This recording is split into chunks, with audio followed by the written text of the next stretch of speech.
ben sizni yaxshi ko'rmay ikkimiz to'y qilsak bo'lamidi? Bo'ldi, qachon qilmaymiz? Oldirmasak bo'ldi. Nima ish qoldirmaymiz, oldiraymiz. Ha, qachon bilganmi? Sal tuz ketdim ya. Siz emas, men tayyor bo'ldim. Yo'q, mayli boshqa kuni bo'lsin. Ha, qaysi kuni men xotirli bo'lay. O'ylashib boqaymi? To'y qildirdim, kech to'y qilamiz. Lücha. Abdulla, mening sizga deydigan gapim bor. So'g'at demaydiganlar, ha? Voy, yo'q, so'g'at emas. Dars xotirjam bo'ldim, ha, nima gap? Men sizni yaxshi ko'raman.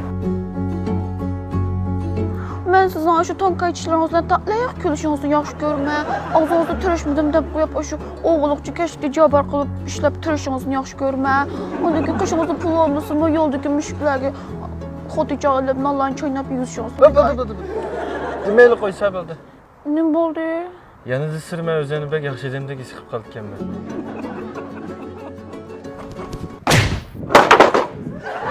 Men yaxshi demdek qo'yib, piva qilaydiganman. Mening kino ko'rgim bor, kinoxonaga qapiraman. Voy, men shamolda to'qvam kinoxonada uyda o'tiribman, ko'rsak nochi-ya. Voy, uydimi xuyanechim, puyanechimda pul ketadi, kinoxonaga o'xshash ketadi, deb ko'rsak men bo'libdi, Allohmi? Ahmoq. Men telefonni app izlaydigan yerga bo'ron deb izlatib, men appni tushirib, mening ichidan ko'rsam, har qanday kino yaxsiz. Hamma kinolari bor. Mushuni ko'rsam nochi emasman. Voy, ash kinoxonaga bog'liq erni mush narsani topding degina. Qo'lingiz ziqqan, balam sizningki. Tug'ilgan kuningizga dachdan bir nap qo'ydim sizga. O'ja, meni dajig'amroq qilni qanday bilib qollar? Voy, sizning og'zingizdan chiqqan har qanday gap mishshad o'rnab ketdi. Yardirdi badayni. Mendan tunigina ag'ajigim ko'p pul yardirdimi? Qachon qaytirsini?